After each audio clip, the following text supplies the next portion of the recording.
Welcome back to Final Fantasy XIII. So yeah, let's continue and Oh no, I cannot believe Deji has been crystallized. Guess we'll have to leave him behind. He completed his focus, guys. So again, wait, what was his focus? We'll never learn, and more important matters well, are Joe, the Falsi never tell us what the focus is, so we don't know ever. And yes, there you go. In case you're wondering, since we commented technically yesterday on something related to it, yes, the name of Serah is a clear reminder of Princess Serah from the first Final Fantasy. Only that in this case, it's a much more evident case of, you know, a person being a MacGuffin more than a character. Ow. Ow. Ow. No, we're actually digging around it. And lightning blew them up. Pretentious cellophone. I know, right? Like, what the fuck was that? You're just gonna leave her? PsyCom will be here soon. If they find us, we're all dead. You Fair think point. Serah'd want that? You think you know how she feels? Well, given what we see in a later cutscene, maybe he did know how she felt better than you, Lightning. Yep. No one will die. Again, I love having hindsight with this game now. You gonna hit him again to dodge your issues? Yes! Yay! He never gets old to me. I can save her! What can you possibly do? Whatever it takes! Again, more than you seem to have tried. Yeah, that's the thing, though. I mean, yeah. Sometimes whatever it takes is just not enough. Yeah, which says. Yes, that's the thing. I mean, so stupid, yeah, but at least he's trying. All Lightning's done is either walk away or punch people. It's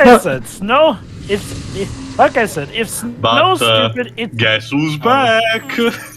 Back again? Yes. Whoa. How is that thing not fucking there? Don't ask me, I ain't got a clue.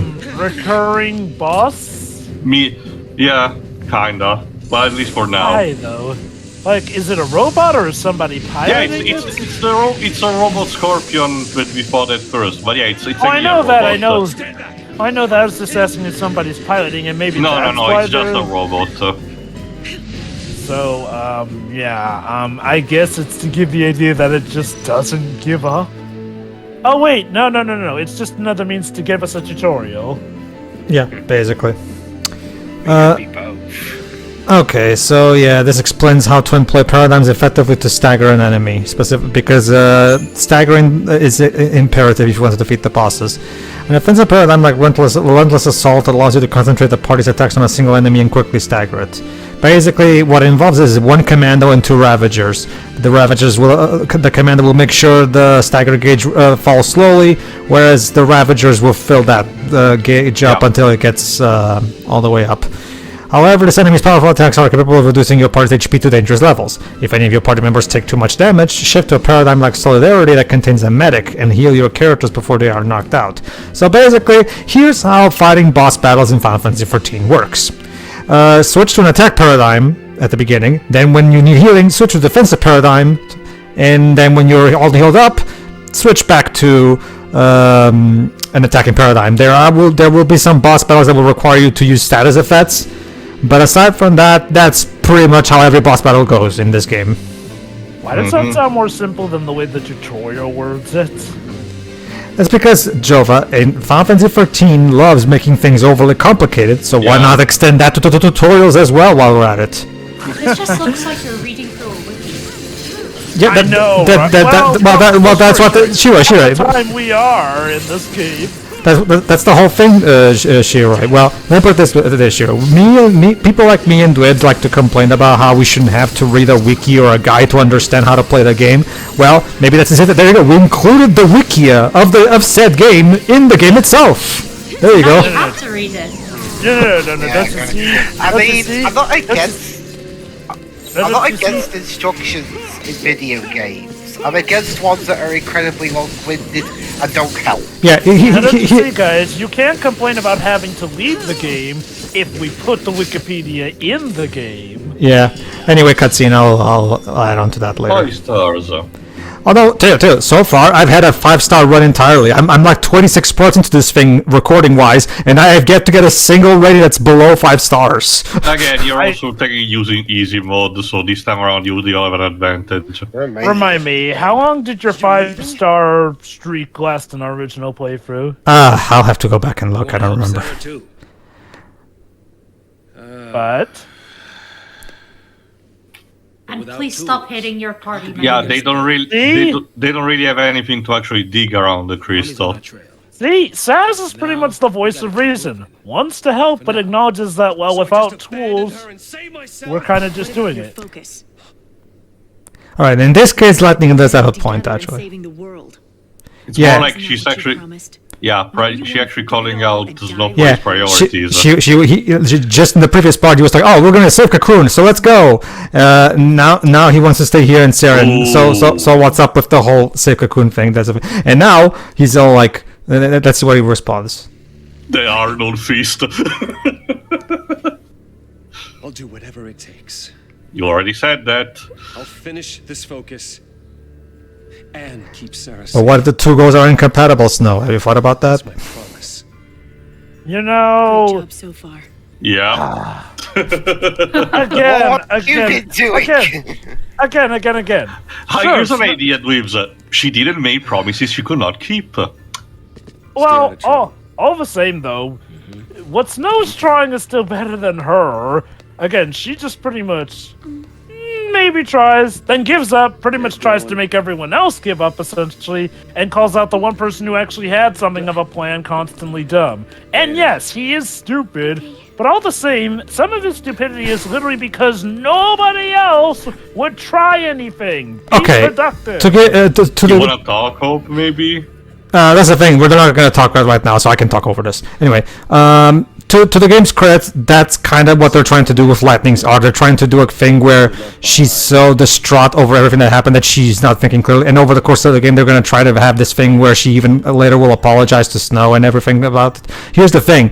Okay, Hope. The problem is that it's not a gradual process. It's pretty much like Fang's quote-unquote development in Fervent Seraph. It's not gradual or believable. It feels like the writers just reset the character's personality. Oh, we need the character to be different now, so there. Hell, I'll give Fang more credit. Guys, you we could haven't argue met that that character yet. What? No, Tio, not that Fang. The Fang from Fair Fang, Spencer is- the protagonist of Fervent Seraph too. Oh. Yeah, like, at least Wait, yeah, Fang yeah. is... Okay, I thought the complaint was that he did not really have an arc, but he was mostly stupid and busy and was busy eating. Well, his arc supposedly was that he starts like that, but then he becomes more noble and brave and blah blah blah. Go on through. Like, yeah, I mean, he technically does have an arc, and at least you could argue that his arc could be seen gradually here and there. Oh, don't get me wrong. The trade-off is that it's not really a good arc, really, and wow, I could believe his arc. It's really a tough sell, given how the story in that game is in general. But I will buy Fang's arc better than I buy Lightning's arc, because Fang's arc, you could at least argue, can be seen over about a cutscenes, numerous as they are. Lightning, though, it's more like she just flips a switch and then suddenly realizes, suddenly I'm the a-hole. It's more so the fact that, well, I'll be able to explain properly when we do get to it better. The point is, right now, synergists have status-enhancing effects. Basically, you can cast Shell and Protect on yourself, and as well as and other, Sanzi is really good at it. as well as Hope. So yeah, here's the basic gist of it. We're getting back to the whole instructions to play games thing. Here's the thing. Games should not, and this is something to quote Liam Triforce's talk on his Sonic Riders video. Games should not be a project for the consumer. They should be fun. They should, even if a game is complex in its mechanics, it should still be relatively simple to understand after a few minutes of a training period. You know what else it should feel like? Which is the main problem with a game like Final Fantasy XIII. in order to properly understand the entire game, you have to not only read this entire thing, but also you need to also get some tips because there are certain aspects that the game doesn't even tell you. Like for example, for example, Orphan, the final boss of this. Don't worry, this doesn't spoil anything out of context. The final boss of this game. It can be really difficult if you're not cheating like me. However, use the poison status effect, and immediately that boss turns into a piece of cake. But you have no way of knowing that. Basically, go on. If I may add, also, another thing you need to have meek about the gameplay. In a case like Sonic Riders, it can have a bit of a steep learning curve, but you know what helps with the trade-off? It's very rewarding when you have it properly. Final Fantasy XIII does not feel rewarding when you figure out how it plays. If anything, it just makes you feel like you're the lead clown in a circus for not realizing how railroaded it was to begin with. It's one of those. Oh yeah, it is rewarding. I just honestly, I wouldn't even say that my problem with Sonic Rise is that it doesn't have a difficult. It has the learning curve of Sonic Riders is literally a brick wall that the player has to find a way how to climb because the game doesn't tell you a goddamn thing. I definitely agree. What I'm it actually does, but the tutorial for that game is but that's the thing, Shiroi. That video doesn't tell you everything. For example, it doesn't tell you that drifting doesn't work like in a game like Mario Kart, for example. That's the problem. It gives you the most basics of basics, but it doesn't tell you all the neat little specific things that give the game all that depth. That's okay. Go on. A question I've actually been wondering. This game gets a lot of flack for its environments being basically long corridors, and from what I understand, also that's exactly the same problem that Final Fantasy X had. What's the differences? Allow me, Joe. Final Fantasy X did not have corridors. The environments were actually more web-like, quote-unquote. As in, sure, you did not have the world map anymore, but most of the dungeons, you might have one or two major roads, but they're like the things that connect either a dungeon or a city, and that's like a minimal part of it.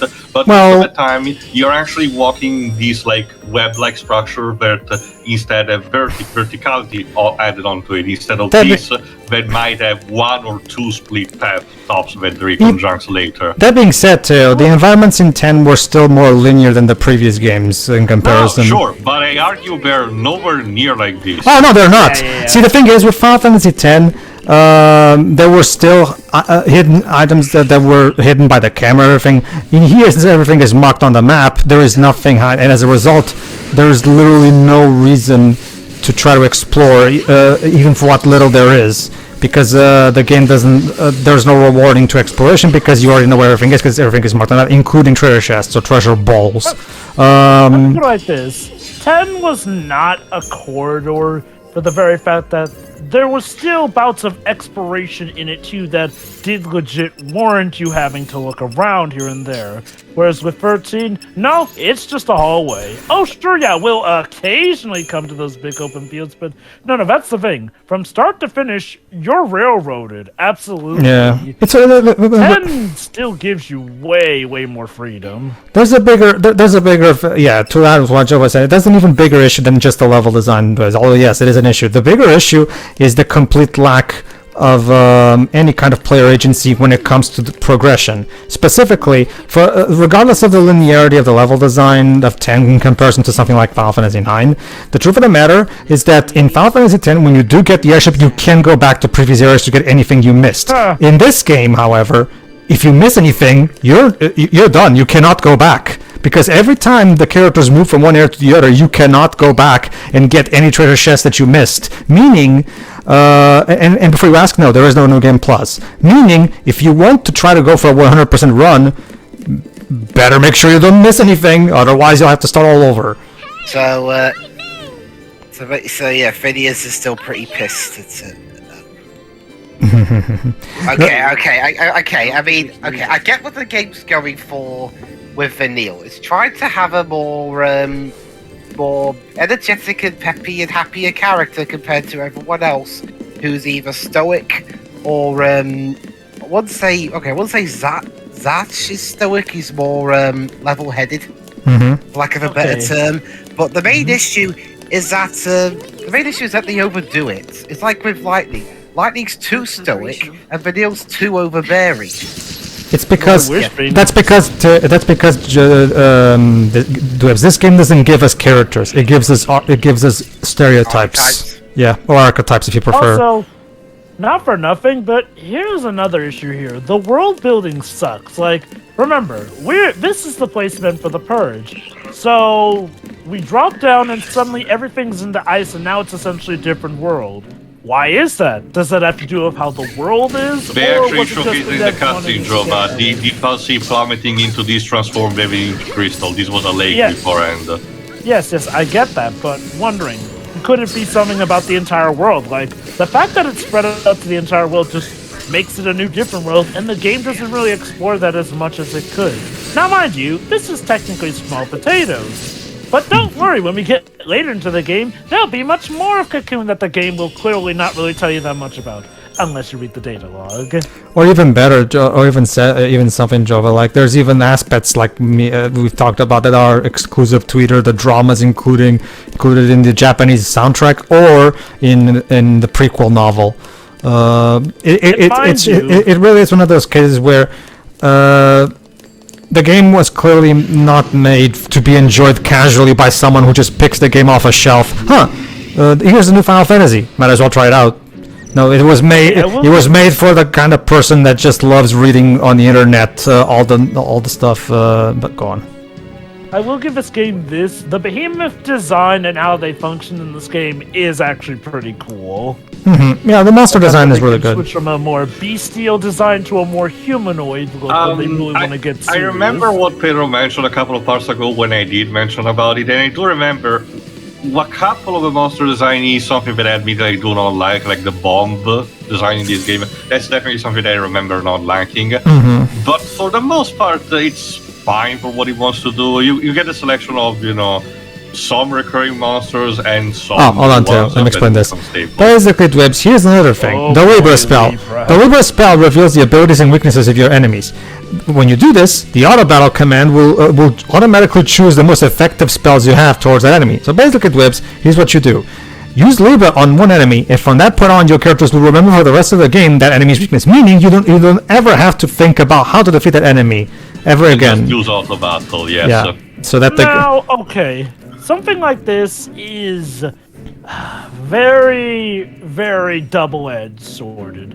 On the one hand, this does save some of the hassle, in which case some enemies can just have nasty surprises that are meant to be first player time traps, essentially, which a lot of people don't like. And in fact, sometimes it does help because a lot of these enemies can take a long time to drain the health of if you don't know how to do it. So fair beans. That said, though, just because the system teaches you how to take them down relatively easy doesn't mean it should make everything a cakewalk for so long. Also, I just thought of something actually. Go on. From what I can tell, this is like one of the first Final Fantasy mainline games to have an orchestra doing the tracks in more than just like cutscenes or like the odd character theme. Yes. Don't worry, Dweebs. There's gonna be time enough to talk about the soundtrack later on. It's let me put it this way, Dweebs. Imagine a Pokemon game where you have some kind of item or ability to scan to know what the Pokemon's weakness is. That way, every time that Pokemon shows up ever again in the game, you can just pick auto battle, and then the game will immediately pick the fire move for you whenever you fight a grass type. I think here's an even better way to do it. Imagine, Dweebs, if there was a system in Pokemon where as soon as you faced an opponent, the game would automatically select for you the Pokemon best meant for that Pokemon's weakness, and automatically drew out every attack. And mind you, this is even if, say, some are in your PC. That's how easy this game makes things. In order to compensate this, however, again, like it was mentioned, very soon, actually, not even that long after you go into the game, the enemy starts becoming incredibly spongy and has very specific weakness that you have to exploit or perish, as a result. And again, the thing that I did mention also beforehand, if by any kind of accident your party leader dies, the entire team is KO. Game over. Yeah, that sucks. Okay, I actually have a theory for why they made it like this, though. I think it's because of the intrinsic nature and problems with the stagger system, essentially. Look, even in Final Fantasy VII Remake, the stagger system can be a bit of a pain to deal with. But when they figured it was too late to undo it for this game, they figured, let's add in Libra. That'll make essentially most things except for bosses a cakewalk. Well, shit. Survivors. I hope everyone made it out okay. So do I. I love how they're so nonchalant about the fact that We're an safe entire from that. land just became ice like this. Like, yeah, I get it. Suppose they It's should. meant for They level died with progression, Falsi. but the characters didn't even really treated acknowledge like it as much most well. tender rats. It's like if the characters in 7 just went, oh, hey, People weapons. really hate That's a Pulse, thing. don't they? Moving on. Not hate. More like fear. Tens of millions of people. I mean, there is a difference, to be all fair. scared of Pulse boogeymen.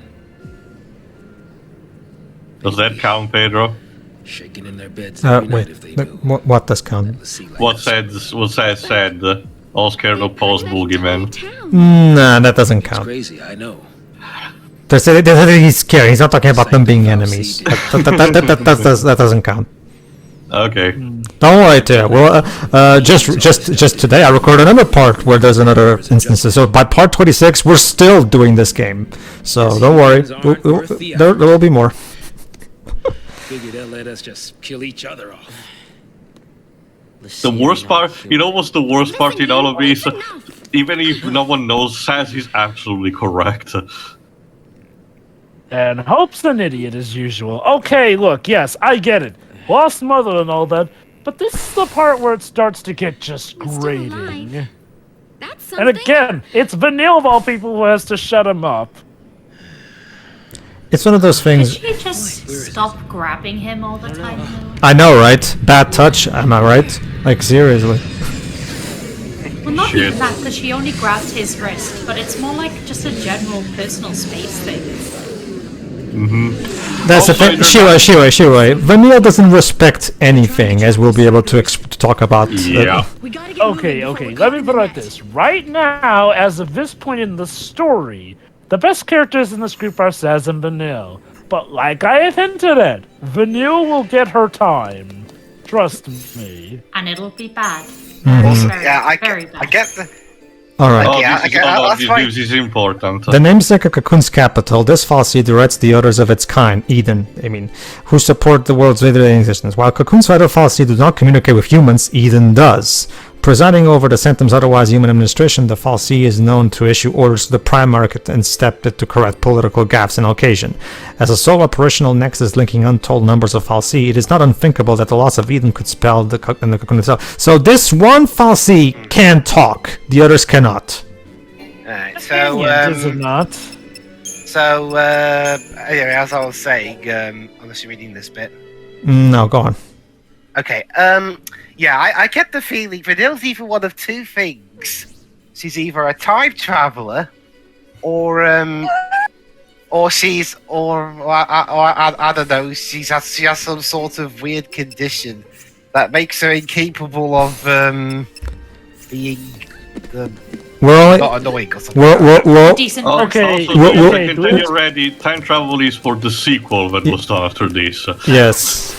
I mean, Basically, I know that. It's just, yes, Joe. Basically, Dwebs, neither answer is correct, but oh boy, are you in for a surprise when Yeah. we figure out what is wrong with Vanille. If anything, one of the funniest thing of 13.2 is the fact that they mention, the developers mention in interviews, and it's also told in the game, via the data log of course, that the cutoff date is the one tied to the ending of this game. Essentially, before that, you cannot time travel before that point because little plot contrivance. Basically, it's the developer's justification, so because they did not wanted the party to change drastically the events of this game. Even though it might have been potentially funny, actually, to see. Not to mention, that in itself is a bullshit reason anyway, because in order for that game to exist, they have to retcon the ending of this one. Yeah. Let me put it like this, Jibs. There may come a day when we eventually do a replays of 13-2, and again, I'm just gonna warn you. You know how stupid the narrative of this game is? This is the best of the 13 trilogy. Don't worry, he knows. Back when Lightning Returns first came out, Dwayne was actually wasn't the topic and even checked what the ending of Lightning Returns is, so he knows. Does he remember? Well, you can check. Yes. Oh, you do? Wow. If you go back, I was able to catch an ending cutscene of it where Square couldn't remove it. Much like 13.2, Lightning Returns' original ending was basically not even leaked, but was basically broadcasted to people because the Japanese release was, months before. Yeah, months before the English one. So. While this is going on, I think I know we mentioned Crystal Tools a little bit before during this playthrough, but I wanted to go a little bit more into it. And it was made by the same guy who made the same guy who made the Hedgehog engine. Was that the other one? That's the Luminous engine. Well, didn't he also work on the Crystal Tool in some capacity? No, that's different. Like Hashimoto only worked on the Luminous engine and the Hedgehog. At the time that this game was being made, Hashimoto was still at Sega. So. Okay. The leader of the team that made this project was Taku Murata, who has worked on games such as Secret of Mana, Final Fantasy Tactics, Vagrant Story, 12.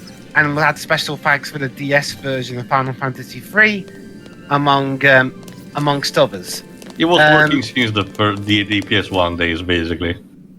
Yeah, basically its purpose is to do a lot of stuff at once: graphics, physics, motion control, visual effects, cinematic sounds, the works. So yes, Joe, but it's not ice. It's just crystal, though. So that's why the characters are not feeling cold. And its game use was so extensive. It ran for a grand total of 5 games. Well, that's an interesting thought. Yeah. Cutscene. This one. Hold on. Yeah, like I mentioned, cutscene. I probably don't want to know. You just asked a couple of seconds. You're starting to see, you're starting to see what I mean about the cutscenes in this game, Dwebs. That's what most of the conversation in this game will now boil down to. What's our focus? I don't know. Gee, I wonder what our focus is. Dwebs, do you know what our focus is? I think it's like this in Japanese as well. Well, I haven't seen there's no actual proper retranslation made by fans, but I can't imagine it would be all that different, to be honest with you. One line that Lightning said at the end, maybe she thought she couldn't trust me. That's actually about a foreshadowing. Yeah, it's foreshadowing. So as for go on. As for what games this engine was made for, it was used for this one. The original version of 14, the Re 2.0 onwards, used a reworked version of the Luminous engine, and still does to this day. Yeah. 13.2, Dragon Quest X. And Lightning Returns, Final Fantasy XIII. Its main criticisms were that it was a giant hog on resources, and there were a lot of hardware requirements just to be able to run the bloody thing. Yep.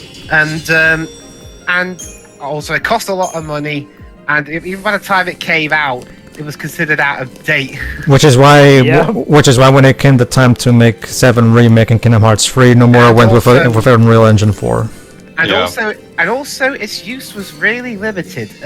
It worked fine for games that were just single player, but for MMOs like 14 and I guess to a lesser extent Dragon Quest X, it wasn't capable of it at all. No, that was part of the reason why the game kept crashing or running poorly. That's because this engine was made to be used for linear narrative-focused games, not for giant.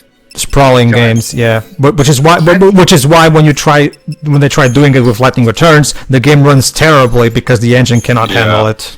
I guess, sorry, go on to you. No, finish. Go ahead and finish. And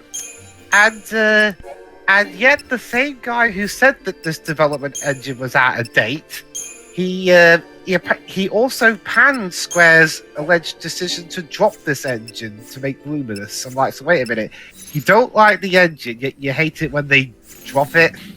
Of course. Look, I think his idea is that, like, okay, now you have to stick with it still, though. Like, don't just. I'm guessing that's what he's thinking. I don't know. I'm gonna be honest. Normally, I want developers to tough it out, but no. The Luminous engine just needed to go. It wasn't good except for looking pretty at this point. Well, it was actively a hampering on most, if not all, games that it was attached to. There's to be Crystal Tools, Jova. Yes. Crystal Tools, yeah. Yeah, I mean, Luminous has its own issues, but one thing they did do with 14 2.0 onwards is that they didn't use the exact same one that would do, say, Final Fantasy 15, for example. Instead, what they did was that they downscaled it a bit so that it would still look good for an MMO, but it also wouldn't be a giant resource hog. And that's only been starting to really pay dividends as soon as they dropped the PS3 version. One question, Pedro and Tio. Yes. What actually was getting more hate around the time? Like, you guys were there, but between the original 13 and the original 14, which was the one that was pissed 13. You have to understand, Jova, that 14, the original 14 was released in a time where World of Warcraft was still the major king of MMOs. 11 had its core fan base, and there were its fans that were wondering to jump ship or not, and when 14 came around, they decided to not do it. But 13, for lack of a better term, being the more mainstream, quote unquote, was actually more recognized and as such also more hated for its flaws. True, but let me quickly finish with a statement before we finish the part. Look, I mentioned this in the past. I perfectly understand a company wanting to try to have their own go-to engine, so they don't have to. And I would be the first, even if it's the Unreal Engine now has become a fantastic tool to work with. I would be the first to not give money to Tim Sweeney and his Chinese overlords, But sometimes, if you see that your engine is not working, you have to suck it up. Like Jova said, that's what Nomura did, and it turned out for the better. So yeah, Exactly. But yeah. One thing that I do want to also mention from before.